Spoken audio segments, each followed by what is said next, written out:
안녕하세요, 김이사입니다. 오늘은 며칠 전에 구독자님 중에 한 분이 저에게 전화가 왔는데 상담을 요청하는데 그 상담 내용이 좀 상식적이지 않아서 오늘은 그 얘기를 하면서 국제결혼 피해 사례 네 번째 얘기를 한번 해보겠습니다. 며칠 전에 구독자분이 연락이 오셨는데 내용인 즉슨 어머니의 아시는 분을 통해서 베트남 여자를 소개받았는데 그 여자의 사촌 언니와 남편이 와서 사는 거 다 보고 오케이 하면 결혼한다 했답니다. 이게 어떻게 보면 그럴 수도 있다는 얘기를 할 수 있는데 이게 내용을 좀 자세히 들여다보니까 좀 뭐랄까 가짜나다고 해야 하나 기가 찬다고 해야 하나 그런 내용인데 제가 한번 풀어서 설명해 보겠습니다. 간혹 보면 주변에서 우연히 베트남 여자를 소개받는 경우가 있어요. 근데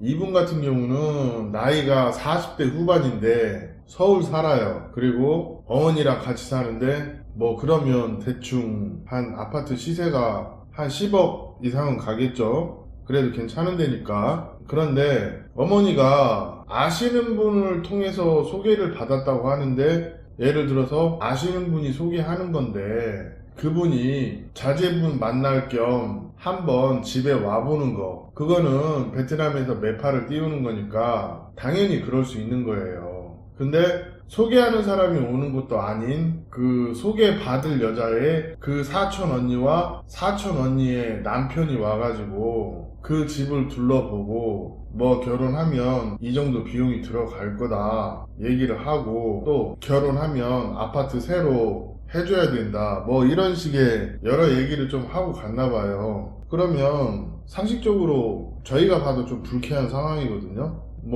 그런 얘기가 있었는데 중요한 건 이거예요. 이 신랑과 신부가 만나지도 않았고 처갓집에서는 어떤 이런 방구가 없는데 사촌 언니가 와서 사촌 언니가 오케이 하면 결혼을 하겠다. 이게 잘못된 거고 또 두 번째 서울 살고 괜찮은 아파트 살면 대충 어느 정도 생활 수준인지 아는데 그 급도 안 되는 그 한배 부부가 와서 선이 이렇고 후가 이렇고 결혼할 때 얼마 준비해라. 그 금액도 작진 않은 것 같아요. 얼마라고 얘기는 안 하지만 그게 먼저 선행이 된다면 우리가 한국에서 그런 조건 따지는 여자 싫어서 베트남에서 결혼의 목적이 순수한 여자 만나려고 하는데 이 결혼의 목적에 순수하지 않은 벌써 행동들을 하고 있기 때문에 이게 잘못됐다는 것이고 또 하나는 어머니가 이 소개에서 굉장히 무책임하게 소개를 하는 거예요. 어머니는 아는 사람을 통해서 소개를 받았다고 하는데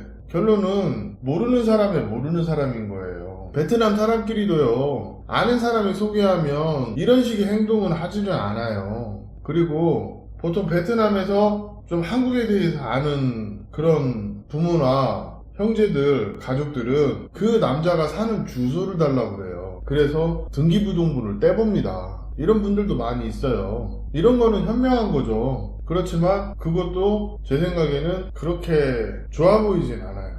이 케이스가 왜 위험하냐면 부모들이 소개를 한다고 하면 자식들은 좀 그 안에서 안정감을 찾는 경우가 있어요. 근데 자제분이 저한테 상담을 요청했을 때는 뭐가 안 맞고 앞뒤가 안 맞으니까 이런 얘기를 했던 것 같아요. 그래서 제가 어머니와 자제분한테 이거는 진행하시면 안 됩니다.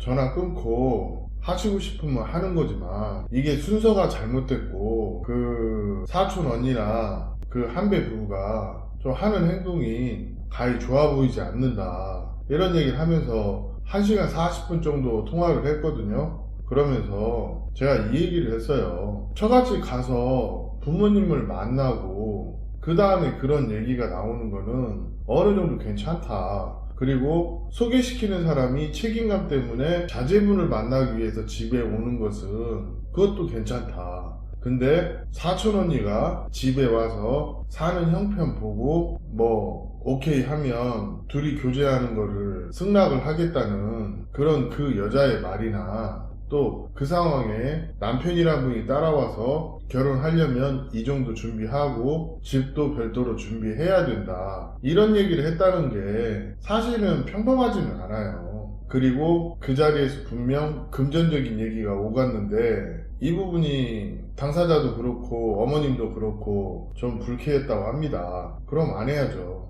근데 신랑은 그것만 바로 잡으면 진행해도 되냐 이렇게 물어보는데 사실은 아닌 거는 애초에 안 해야 돼요. 베트남 넘어가는 순간 그게 매몰 비용이 돼서 기회비용이 매몰 비용이 되어버립니다. 그런 경우 이러지도 못하고 저러지도 못하고 결혼 진행하다가 아 결혼이 잘못됐네 이런 케이스로 흐르는 경우가 많기 때문에 하지 말라고 하는 겁니다. 그리고 이 이야기는 이 정도 하고 또 부모가 잘못 소개해서 잘못된 케이스 하나 더 설명을 해드릴게요. 제가 아는 음식점인데 맛이 괜찮아요. 3대째 가업을 잇고 있습니다. 근데 아들이 40대 초반인데 결혼을 못하고 있어요. 왜? 키가 좀 작아요. 성실하고 싹싹하고 아주 괜찮은데 키가 좀 작다 보니까 한국에서 배우자를 만나기가 어려운 거예요. 그래서 그 동네에 사는 베트남 여성분의 조카를 소개받기로 해서 소개받고 한 2, 3개월 정도 진행이 됐었어요. 그런 상태에서 그 동생의 친구가 저한테 전화가 왔어요. 형, 내 친구가 이런 상황인데 뭐가 좀 이상해요. 그래서 저도 잘 알고 있는 동생이기 때문에 통화를 했습니다. 어머니한테 싹싹하게 하는 베트남 여자 조카를 소개받는데 이 베트남 여자분이 남편이랑 이혼했어요. 근데 그 베트남 여자가 보통 놈이가 아니에요. 남자도 몇 명 있고 좀 뭐랄까 독해요. 저도 아는 분이거든. 그러니까 평판이 좋지가 않아요. 근데 그 어머니는 그 베트남 여자분이 자신에게 친절하다는 이유 하나만으로 조카를 소개받기로 했어요. 그러고 처음에 아무 말 없다가 제 아는 동생이 베트남 가서 그 여자를 만나고 오니까 갑자기 그 여자분이 결혼식 비용으로 3천만 원을 요구하는 거예요. 그래서 술자리에서 제 아는 동생한테 자기 친구가 이런 상황인데 뭐가 안 맞다 보니까 저한테 연락이 왔어요. 그래서 제가 고향에 갈 일이 있어서 그 어머니와 자제분을 만나서 얘기를 했어요. 근데 이 어머니 논리는 그 3천만 원 없어도 된다. 내가 마음에 들었기 때문에 며느리로 받아들이고 싶다. 근데 그 자제분은 그냥 좀 그런가 봐요. 왜? 자신한테 대하는 태도가 썩 그렇게 좋지 않고 어머니한테만 잘한대요. 그리고 그 이모라고 하는 베트남 여자분이 사실은 이 동생도 탐탁치가 않은 거예요. 이혼한 여자에다가 행실도 바르지 않은데 단지 어머니한테 잘한다는 이유 하나만으로 그 여자를 믿고 결혼을 진행하는 게 마음에 안 들어서 자기도 어머니와 많이 싸웠지만 어머니가 계속 결혼을 밀어붙이더래요. 이게 메타 인지가 박살나도 진짜 개박살난 그런 한국 여자들 많아요. 어른들도 그런 분 되게 많고 전자에도 그렇고 후자에도 그렇고 이게 자기가 그냥 마음에 들면 아들의 결혼까지 좌지우지 하려고 하는 그런 케이스들이 되게 많거든요. 우리가 베트남 지인들 소개해도 통상적으로 그냥 연락처만 알려주고 니네들끼리 알아서 해라 하는 케이스, 또 아니면 제 주변 사람들은 제가 서류와 기숙사를 하기 때문에 적어도 약혼식 정도는 해야 신랑이 책임감이 있으니까 약혼식 그 다음에 서류 기숙사 해서 저희한테 위탁을 하는 그런 한배 부부들도 많이 있거든요. 왜? 그렇게 해서 좋은 결과가 있어 왔으니까. 사실은 국제결혼에서 중요한 거는 누군가 조력자가 있어야 돼요. 근데 조력자가 나쁜 의도로 조력을 하는 케이스가 한두 가지가 있는데, 첫 번째 케이스는 사촌 언니가 와서 결혼 비용에 대해서 직접적으로 언급을 했다는 거. 처갓집에 가보지도 않았는데. 그리고 두 번째는 그 이모라는 사람이 전통 결혼식 비용으로 3천만 원을 요구했다는 거. 그 두 가지가 사실은 베트남에 대해서 아는 사람 입장에서 보면 가당치가 않은 그런 행동들이고 참 몰지각한 행동인데, 이런 행동들을 하고도 창피한지를 모른다는 거죠. 예를 들어서 저희만 해도 아는 사람 일 봐줘봤자 적게는 한 5, 600만원, 많게는 한 1000만원 그 정도 이상 안 들어가요. 예를 들어서 뭐 한배 부부들 전화 와서 전통결혼 좀 진행 좀 해달라고 하면 전통결혼 비용 중재해주고 서류 기숙사 딱 3개만 해주거든요. 그러면 저희 같은 경우에는 전통결혼 중재 비용으로 한 3,000불 정도 생각을 하고 그 다음에 서류 기숙사 한 3,000불, 뭐 6,000불이면 한 800 몇만원 정도 되거든요. 그런데 거기에 비용 더 들어가봤자 뭐 신랑 체류비 한 1,000불에서 2,000불 사이 진행비로 분류해서 하거든요. 그러면 결혼식까지 진행하는데 8,000불을 넘지를 않아요. 그런데 베트남 사람이 소개하는데도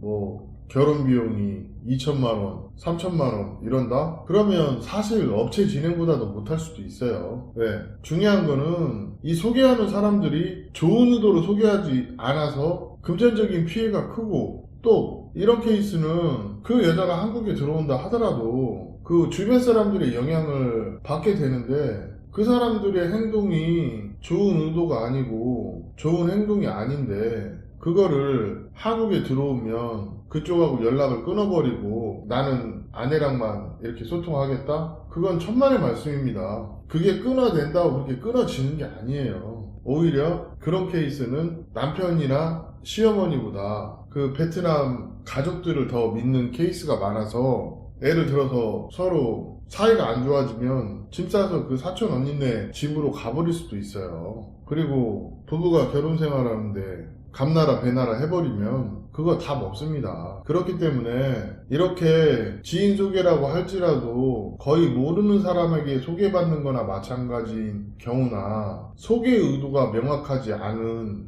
또 한국에서 살고 있는 그 한배 부부가 잘 살고 있는 사람한테 소개받으면 그나마 괜찮은데 뭐 이혼한 커플 또 현실이 바르지 못한 그런 여자에게 소개받은 그런 여자가 얼마나 좋은 결혼 생활로 이어질까요? 오늘은 이 얘기를 한번 해봤습니다. 이게 소개의 의도나 소개의 정확도가 매우 중요하다는 얘기를 하고 싶어서 이런 얘기를 하지만 진짜 중요한 거는 그 어머님들이 막연하게 자기 자식한테 소개를 잘못해서 사지로 모는 이런 케이스 진짜 부모가 자식 불구덩이로 집어넣는 거예요. 이런 걸 잘 모르시더라고. 이거 무지에서 시작되는 잘못된 결혼이 되는 특급 열차입니다. 조심하시기 바라겠습니다. 오늘 이야기는 여기까지 하겠습니다. 감사합니다.